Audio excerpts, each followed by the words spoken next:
백종원 대표도 아마 높은 확률로 잘 안 될 거라는 걸 알고 시작했다라고 생각을 해요. 왜냐하면 백종원의 셀프 라면 제작소 같은 인스턴트 라면 전문점은 아예 시장 자체가 형성되지 않은 블루오션이었기 때문이에요.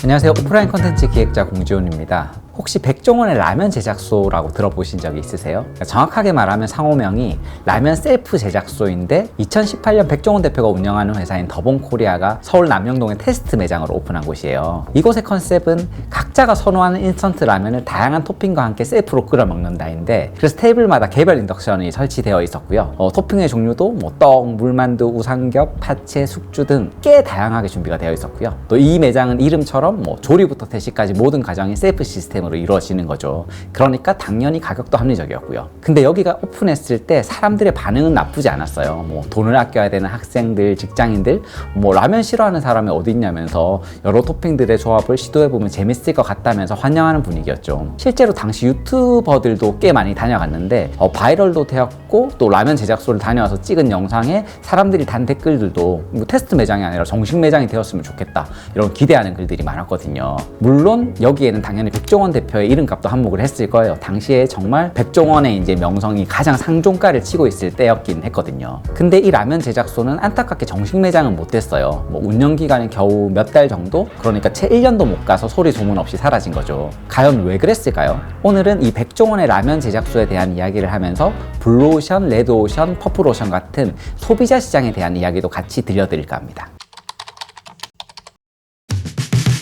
백종원 대표가 라면 제작소를 만들었던 이유는 뭘까요? 지금도 마찬가지지만 당시에는 인건비 절감이라는 키워드가 외식업계의 최대 이슈로 떠올랐기 때문이에요. 라면은 큰돈 들이지 않고 가볍게 한 끼 때우고 싶은 학생들과 직장인들한테 스테디셀러에 가까운 친숙한 메뉴잖아요. 근데 라면을 파는 입장에서는 무작정 값싸게 라면을 내놓을 수가 없어요. 라면이야 원재료 값이 얼마 안 하겠지만 그거 끓여주고 치워주고 하는 게 다 인건비잖아요. 그래도 먹는 입장에서는 뭔가 편의점에서 파는 컵라면보다 더 내 취향에 맞게 맛있게 끓인 라면을 먹고 싶은 니즈는 있었던 거죠. 밖에서도, 집이 아니라. 백종원의 라면 제작소는 이 지점을 봤을 거예요. 사람들은 이미 셀프 문화에 익숙해졌어요. 또 서브웨이처럼 나만의 메뉴를 만들어서 먹을 수 있는 커스터마이징 문화가 하나의 재미가 된 시기이기도 했고요. 그래서 라면 제작소처럼 다양한 토핑들을 골라서 직접 라면을 끓여 먹는 형태의 매장이 시장에 먹힐 수도 있다, 이렇게 생각을 했던 것 같아요. 또 이게 잘 되면 뭔가 인건비가 거의 들지 않으면서도 괜찮은 수익을 낼 수 있는 브랜드가 되는 건데, 가맹 사업을 하는 입장에서는 이게 아주 매력적인 거죠. 그렇지만 아까 말씀드린 것처럼 백종원의 라면 제작소는 결국 테스트 매장에 그치고 말았어요. 백종원의 셀프 라면 제작소를 더 이상 사업화시키지 않은 데는 복합적인 이유가 있을 거라 생각은 해요. 사실 매장 컨셉 자체가 누구나 흉내낼 수 있을 만큼 진입 장벽이 낮고, 또 인스턴트 라면으로 특별한 브랜드 정체성을 만드는 것 자체가 어렵기도 했을 것 같고요. 바이럴이 되긴 했지만 예상만큼 폭발적인 인기는 아니었을 거라고 생각은 해요. 그러니까 결국 사업성이 없다라고 판단한 거겠죠. 근데 저는 이런 테스트 매장은 백종원 대표도 아마 높은 확률로 잘 안 될 거라는 걸 알고 시작했다라고 생각을 해요. 왜냐하면 백종원의 셀프 라면 제작소 같은 인스턴트 라면 전문점은 아예 시장 자체가 형성되지 않은 블루오션이었기 때문이에요. 제가 이렇게 말씀드리면 몇몇 분들은 블루오션 좋은 거 아니야? 이렇게 생각을 하실 분도 계실 거는 같아요. 이게 무슨 말인지 한번 설명드려 볼게요. 블루오션과 레드오션이라고 들어보셨어요? 블루오션은 넓고 강활한 푸른 바다에서 경쟁자 없이 평화롭게 지낸다라는 의미로 창안된 용어인데, 새롭게 탄생하거나 경쟁자가 별로 없는 시장을 의미해요. 반대로 레드오션은 블루오션과는 상반되는 개념으로 수많은 경쟁자들이 이미 우글거리는 그 포화된 시장을 뜻하는 거죠. 제가 백종원의 라면 제작소를 이야기하다가 갑자기 블루오션과 레드오션 같은 소비자 시장에 대해서 이야기하는 이유는 백종원 대표가 사업을 전개하는 방식이 이 시장 전략과 깊은 연관이 있다라고 생각하기 때문이에요. 백종원 대표가 운영하는 프랜차이즈 회사인 더본코리아는 정말 다양한 브랜드들을 운영하고 있어요. 가장 대중적으로 잘 알려져 있는 홍콩반점, 한신포차, 백다방부터 해서 롤링 파스타 같은 양식 브랜드도 운영하고, 최근에는 백보이 같은 피자 브랜드도 론칭을 했죠. 한식, 중식, 양식 가릴 거 없이 거의 외식업 전반에 거쳐서 사업을 전개하고 있어요. 제주도에는 호텔도 운영하고 있고, 또 최근에는 예산의 전통시장과도 협업해서 좋은 결과를 냈으니까 정말 오프라인 비즈니스에서는 거물이라는 표현이 어울리는 사람인 거죠. 백종원 대표는 뭔가 방송에 나오는 이미지만으로는 왠지 그만의 독특하고 참신한 아이디어로 새로운 시도들을 많이 할 것처럼 보여지지 않나요? 저는 그랬거든요. 근데 더본코리아의 브랜드 아이템들을 살펴보면 그 아이템들의 선택지가 정말 보수적이에요. 이게 무슨 말이냐면 거의 대부분 이미 시장이 어느 정도 검증되어 있는 레드오션을 택하고 거기서 사업을 전개하는 거죠. 저는 이 부분이 되게 흥미롭게 느껴졌거든요. 외식업의 아이디어 뱅크처럼 보이는 백종원 대표가 카페, 중국집, 고깃집 등 이미 한국에서는 클래식이라고 불릴 만큼 자리 잡은 고전적인 아이템들로 외식 사업을 하는 거죠. 뭐 핫도그가 한창 유행일 때도 뭐 추러스나 흑당 밀크티가 아무리 인기 있어도 또 과일 주스가 뭐 열풍적인 힌트를 친다라고 해도 백종원 대표로서도 충분히 할 수 있는 쉬운 아이템 같은데 전혀 그런 사업들은 거들떠 보지도 않았어요. 뭐 요즘 탕후루 같은 아이템들도 당연히 마찬가지고요. 저는 백종원 대표가 이렇게 고전적인 아이템들로 브랜드를 전개하는 이유는 분명히 있다라고 생각을 해요. 그건 더본코리아가 가맹 사업을 기반으로 하고 있기 때문일 거예요. 뭐 유행이 되는 아이템은 한시적으로는 폭발적인 확장성이 있겠지만 그 트렌드가 끝나버리면 전체 가맹점이 와르르 무너지는 리스크를 가지고 있잖아요. 결국 가맹 사업은 가맹점주의 자본으로 사업을 하는 거고 또 그들에게 안정성을 주기 위해서는 시장 규모 자체가 크고 또 검증된 고전적인 아이템들로만 사업을 전개하는 게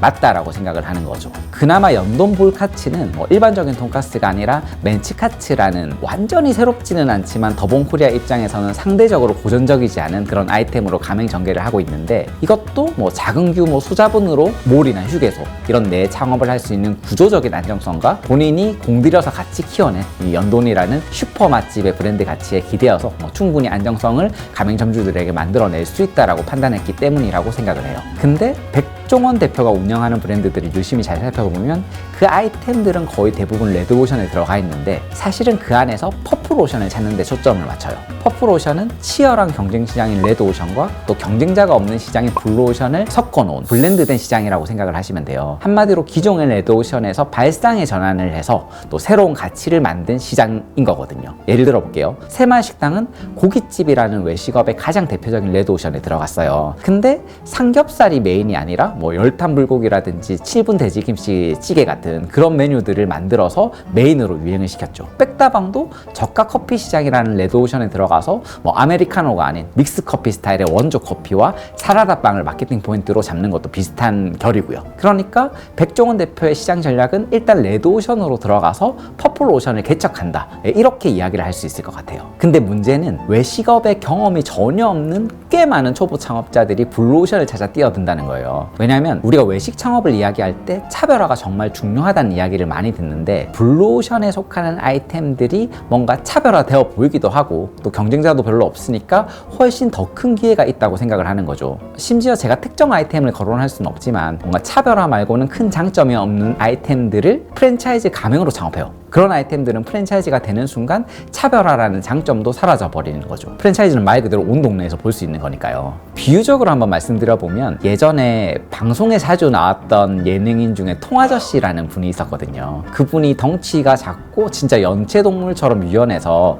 정말 작은 통에도 막 쏙 들어가고 불가능해 보이는데 작은 배드민턴 라켓으로도 몸을 쏙 통과시키고 그랬어요. 사람들은 이런 사람이 존재하는 게 너무 신기한 거죠. 그래서 꽤 많은 방송에 출연하고 이슈화가 되었거든요. 근데 만약에 통아저씨 같은 분이 1000명이 있다라고 생각을 해보세요. 그건 더 이상 방송에서 쓸 가치가 없는 거예요. 전혀 특별하지 않잖아요. 그냥 원래 말 잘하고 끼 많고 뭐 또 진행 잘하는 예능인들을 써서 프로그램을 만드는 게 훨씬 더 나은 거죠. 저는 초보 창업자들이 이렇게 블루오션으로 뛰어드는 이유는 어쩌면 이미 포화가 된 레드오션으로 들어가면 본인이 경쟁력이 없고 큰 가망이 없다라는 걸 본능적으로 알기 때문이라고 생각을 해요. 그러니까 이제 블루오션이 오히려 최선의 기회처럼 느껴지는 거죠. 뭔가 차별화되는 지점이 있으니까 스스로를 설득시키기도 하고 또 주변 사람들한테도 아 이건 진짜 좋은 기회다. 진짜 잘 될 뭐 차별화 아이템인데 아직 시장의 형성이 안 되어 있다. 이런 식으로. 근데 전 사실 이게 일종의 회피 심리가 아닐까 하는 생각도 들거든요. 레드오션에서는 싸워서 이길 자신이 없으니까 블루오션으로 선회하는 거죠. 사실 블루오션이란 곳은 정말 노련하고 경험 많은 사업가한테도 힘들다라고 생각을 해요. 일단 경쟁자가 없으니까 잘 개척하면 큰 성공을 이룰 수 있을 것 같지만 그게 생각처럼 만만한 게 아니에요. 블루오션은 경쟁자가 많이 없다고 하지만 새롭게 개척해야 되는 시장이에요. 개척 시장은 원래 힘들어요. 이미 쓰려고 결심한 돈을 쓰게 만드는 거하고 굳이 안 써도 되는 돈을 쓰게 만드는 거하고 이게 달라요. 그러니까 그러니까 이미 삼겹살을 먹을 생각이 있는 사람들한테 삼겹살을 파는 것과 또 말고기를 먹을 생각을 한 번도 안 해본 사람한테 말고기가 진짜 맛있으니까 말고기 드세요 하고 말고기를 파는 건 아예 차원이 다른 문제라는 거죠. 블루오션에 속하는 아이템들은 잘 되면 일단 이슈화가 크게 되기 때문에 잘 된 사례들이 많이 부각돼요.